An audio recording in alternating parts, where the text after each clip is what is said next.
प्रणाम विधाता। देवी, आपकी वाणी आज हमारे कानों को मधुर क्यों नहीं लग रही? अच्छा ही है स्वामी, इसी बहाने आपके कान मेरी वाणी सुनना नहीं चाहेंगे और आपको भी धीरे धीरे ब्रह्मलोक में मेरी अनुपस्थिति का अनुभव बुरा नहीं लगेगा। ये आप क्या कह रही हैं देवी? आपकी ब्रह्मलोक में अनुपस्थिति का तात्पर्य है कि ब्रह्मलोक का अस्तित्व ही खो गया है। देवी, आप तो ब्रह्मलोक की आत्मा हैं। देवी, आपके बिना ब्रह्मलोक का कोई सार ही नहीं। आप ऐसा क्यों कह रही हैं? विधाता, लगता है आप भूल रहे हैं कि मेरी ब्रह्मलोक में रहने की अवधि अब पूर्ण हो रही है। दुर्वासा का श्राप मुझे आपसे दूर जाने को, आपसे अलग रहने को विवश कर रहा है प्रभु। पता नहीं स्वामी, आपको मेरी याद आएगी भी या नहीं, किंतु मैं कहीं भी रहूंगी, किसी भी रूप में रहूंगी, मेरा मन सदा आपके चरणों में ही रहेगा प्रभु। देवी, आज मुझे अपने आप पर क्रोध आ रहा है और दया भी। क्रोध इसलिए कि मैं इतना असमर्थ क्यों हूं। विधाता होते हुए भी मैं अपने लिए कुछ भी नहीं कर सकता। मेरी अपनी इच्छाओं का कोई महत्व ही नहीं है। देवी, मैं तो सृष्टि का निर्माण करता हूं, मुंह मांगे वर देता हूं, किंतु अपने लिए कुछ भी नहीं कर सकता। देवी, मुझे अपने आप पर दया आ रही है। मैं कितना छोटा हूं, कितना तुच्छ हूं, कितना दुर्बल हूं कि दुर्वासा के एक शाप का मुंह तक नहीं मोड़ सकता। स्वामी, आप व्याकुल मत होइए। प्रारब्ध हमसे जो करवाएगा हमें वही करना होगा। और स्वामी, आप तो सर्वज्ञ हैं, सब कुछ जानते हैं। श्राप की अवधि जब तक पूरी नहीं हो जाती, मुझे आपके चरणों से दूर रहना ही होगा प्रभु। अतः आप मुझे गंधर्वलोक जाने की आज्ञा दीजिए प्रभु। देवी, मैं दुखी मन से केवल इतना ही कहूंगा कि गंधर्वलोक में आपका जीवन सदा ही सुखमय रहे और भगवान विष्णु आपकी सदा सहायता करते रहे। प्रणाम विधाता।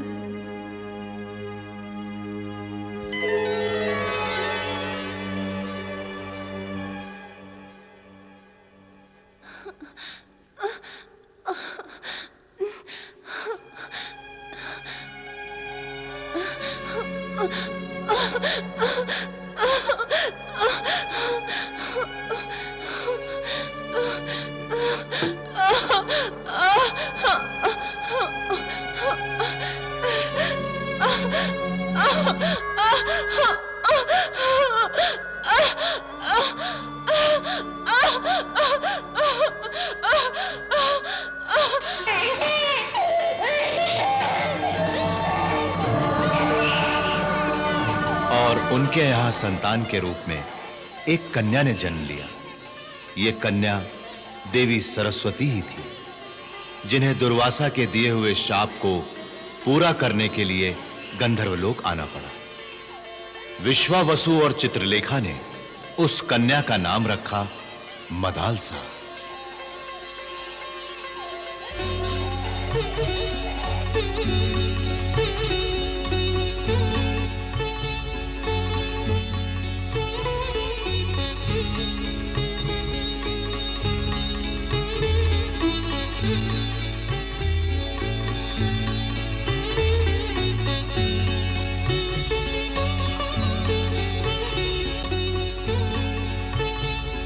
हमें हमारी तपस्या का कितना सुंदर फल मिला है स्वामी। हाँ चित्रलेखी, इसके मुख का तेज देखकर लगता है जैसे कोई दैवी वरदान मिला है हमें, और हम अपने इस दैवी वरदान का स्वागत करते हैं। परमेश्वर की कृपा मानकर सच्चे मन से इसका स्वागत करते हैं।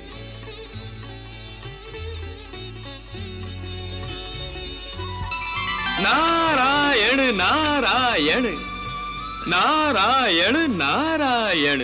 प्रणाम देवर्षि। कल्याणमस्तु। प्रणाम देवी, प्रणाम। आपने तो यहाँ आकर पूरा गंधर्व लोक पवित्र कर दिया।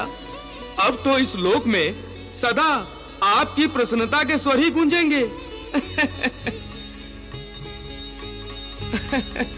आप बहुत भाग्यशाली हैं। आपकी ये पुत्री तीनों लोकों में अपने सौंदर्य का प्रकाश फैलाएगी। आप तो सब कुछ जानते हैं देवर्षि, कृपा करके इसके भाग्य के बारे में तो बताइए। भाग्य तो ये बताने वाली है सबका, इसीलिए तो मैं इनके दर्शन करने चला आया। देवी, आप चुप क्यों हैं? इस नारद के भाग्य में क्या आपकी एक मधुर मुस्कान भी नहीं? नारायण नारायण। चिरंजीवी भव बालिके। देवर्षि, हम आपके आभारी हैं। आपने दर्शन देकर हमारी बच्ची को आशीर्वाद दिया। हमारी और एक कामना है। मेरे योग्य होगी महारानी तो अवश्य पूरी करूंगा। हम अपनी पुत्री के लिए पृथ्वी लोक पर अवतरित भगवान दत्तात्रेय का आशीर्वाद पाना चाहते हैं। हमारा मार्गदर्शन कीजिए, ये कैसे संभव है? नारायण नारायण। आपने तो ये संतान पाकर असंभव को संभव कर दिया है। तो भगवान तो सदा अपने भक्तों के वश में रहते हैं। भक्ति कीजिए अपने सच्चे मन से और उनका आशीर्वाद पाइए उनके सच्चे मन से। नारायण नारायण। ओम ज्ञान रूपाय दत्त गुरुवे नमः। ओम ज्ञान रूपाय दत्त गुरुवे नमः। ओम ज्ञान रूपाय दत्त गुरुवे नमः। ओम ज्ञान रूपाय दत्त गुरुवे नमः। ज्ञान रूपाय दत्त गुरुवे नमः। ओम ज्ञान रूपाय दत्त गुरुवे नमः। ज्ञान रूपाय ओम ज्ञान रूपाय दत्त गुरुवे नमः। ओम ज्ञान रूपाय दत्त गुरुवे नमः। ओम ज्ञान रूपाय दत्त गुरुवे नमः।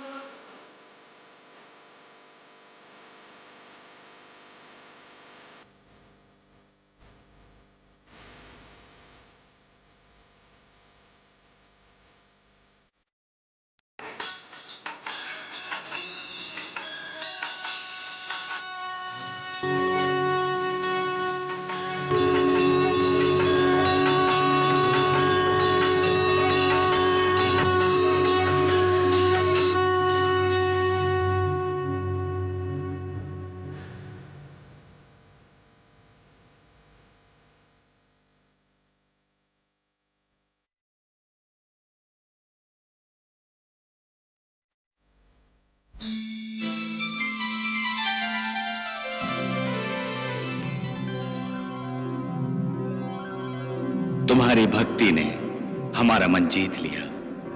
जब भी भक्त हमारा स्मरण करता है, हमें उसकी इच्छा पूरी करनी पड़ती है। अपनी इच्छा कहो राजन। हमारी सारी इच्छाएं हमारी पुत्री से जुड़ी हुई हैं प्रभु।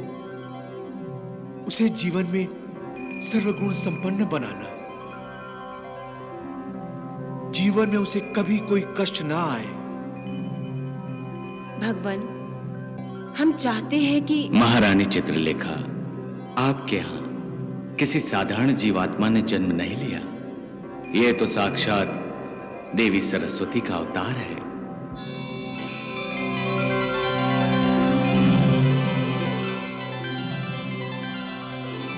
देवी सरस्वती का अवतार?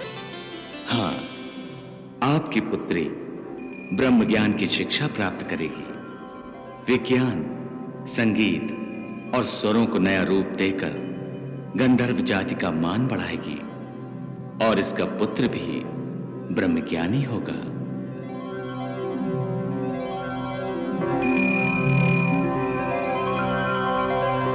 हमारा आशीर्वाद सदा तुम्हारे साथ है।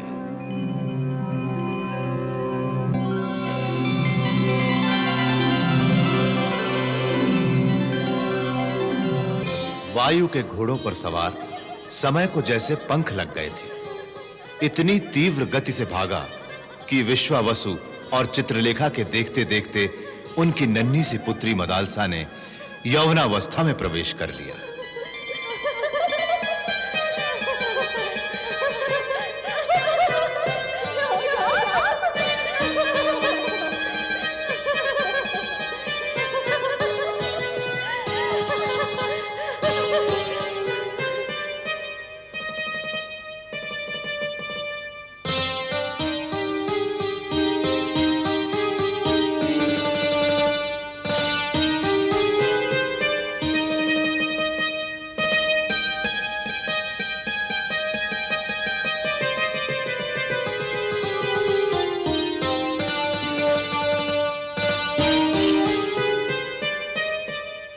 ठीक उसी समय असुर राज वज्रकेतु के पुत्र पाताल केतु को पाताल साम्राज्य का राजा बनाया जा रहा था।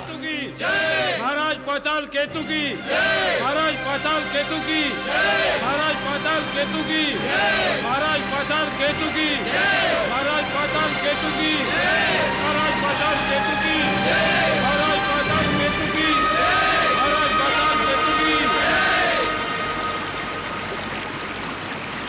राज सिंहासन पर बैठते ही पाताल केतु को अपने स्वर्गीय पिता वज्रकेतु की याद आई और उसने राजपुरोहित से पूछा, गुरुदेव, आपसे मुझे एक रहस्य जानना है। कैसा रहस्य राजन? मेरे बार बार पूछने पर भी आज तक मुझे नहीं बताया गया कि मेरे पिताश्री असुरेश्वर वज्रकेतु की मृत्यु कैसे हुई थी। हर बार मुझे बच्चा कहकर माताश्री ने मेरी इस जिज्ञासा को ठपकियां देकर सुला दिया। महारानी ने जो किया वो ठीक किया राजन। माता नहीं चाहती कि उनके पुत्रों को शत्रुओं द्वारा कोई हानि पहुंचे, क्योंकि बाल बुद्धि पर इसका बुरा प्रभाव पड़ता है। कैसा बुरा प्रभाव? अपनों का अंत बच्चों को बहुत विद्रोही बना देता है राजन। मैं अब बच्चा नहीं हूं, वयस्क हूं, राजा हूं इस राज्य का, और मैं ये जानना चाहता हूं कि मेरे पिताश्री की हत्या कैसे हुई थी। उनकी हत्या नहीं हुई थी तो वो युद्ध में लड़ते लड़ते वीर गति को प्राप्त हुए थे। किस युद्ध में? गुरुदेव, किस युद्ध में मेरे पिता मारे गए थे और किसके हाथों? मुझे बताइए गुरुदेव। गांधर्व लोक के गांधर्व राज के साथ लड़ते लड़ते उन्होंने अपने प्राण त्याग दिए। और उनके प्राण लेने वाला था गंधर्व लोक का गंधर्व राज विश्वावसु। सेनापति, आज्ञा सुरेश्वर। सेना तैयार करो, हम गंधर्व लोक पर आक्रमण करेंगे। जो आज्ञा। असुरराज, कोई भी निर्णय लेने से पहले अपने मन को शांत कर लेना चाहिए। क्रोध में किया गया कोई भी कार्य यह कार्य नहीं है गुरुदेव, श्रद्धांजलि है अपने स्वर्गीय पिता की आत्मा की शांति के लिए। मैं उनके हत्यारे गंधर्वराज का वध करने जा रहा हूं। विध्वंस कर दूंगा मैं पूरे का पूरा गंधर्व लोक, समाप्त कर दूंगा मैं उनकी पूरी की पूरी सेना।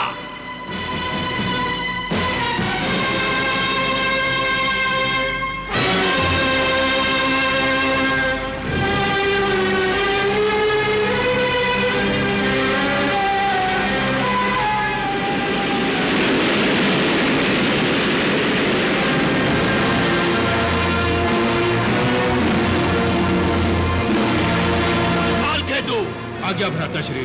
तुम पृथ्वी पर रहकर ही असुरों के शत्रुओं का नाश करोगे। मैं अकेला भ्राताश्री? मायावी कभी अकेला नहीं होता। तुम अपनी माया से ऋषि बन जाओ और यहाँ अपना एक आश्रम स्थापित करो। जो आ गया भ्राताश्री।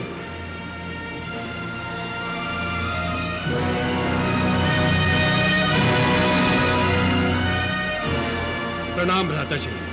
अपनी जाति के हितों की रक्षा करना यही तुम्हारा कर्तव्य है। जो आ गया। मैं अब गंधर्व लोक जा रहा हूं। हाँ।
ये दुष्ट यहां क्या कर रहा है?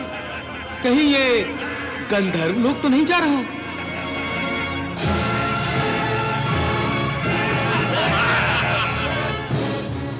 नारायण नारायण, मेरा वाम अंग भी फड़क फड़क कर मुझे चेतावनी दे रहा है। कुछ अनिष्ट अवश्य होने वाला है। ए तंबूरे, कहां घूम रहा है? नारायण नारायण, यही प्रश्न तो मैं तुमसे पूछ रहा हूं दैत्यराज। पातालचारी आज आकाशचारी कैसे बन गया? ऐसे ही तुम्हें मूर्ख नहीं कहते। तुम सचमुच बुद्धिहीन हो, जो इतना भी नहीं जानता कि हम अपनी माया से आकाश पाताल कहीं भी जा सकते हैं। जानते हैं, सब जानते हैं दैत्यराज कि तुम कहीं भी आ जा सकते हो, परंतु अहंकार, अहंकार का क्या करोगे? यही तो सबको मूर्ख बनाता है। मुझे मूर्ख कहते हो? तुझे मूर्ख कहकर मैं मूर्खों का अपमान नहीं करूंगा। नारायण नारायण। क्या कहा? भागो नारद।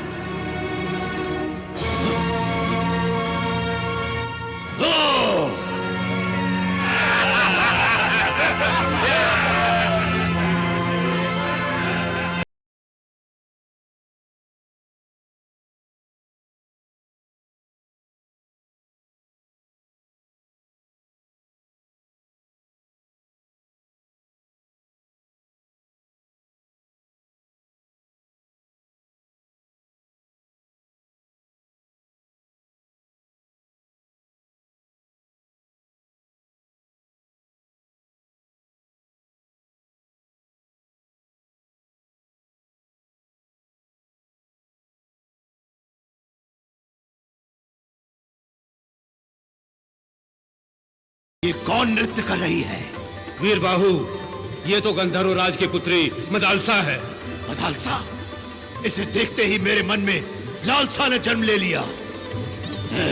ये सुंदरी तो पाताल लोक के राजभवन की शोभा होनी चाहिए।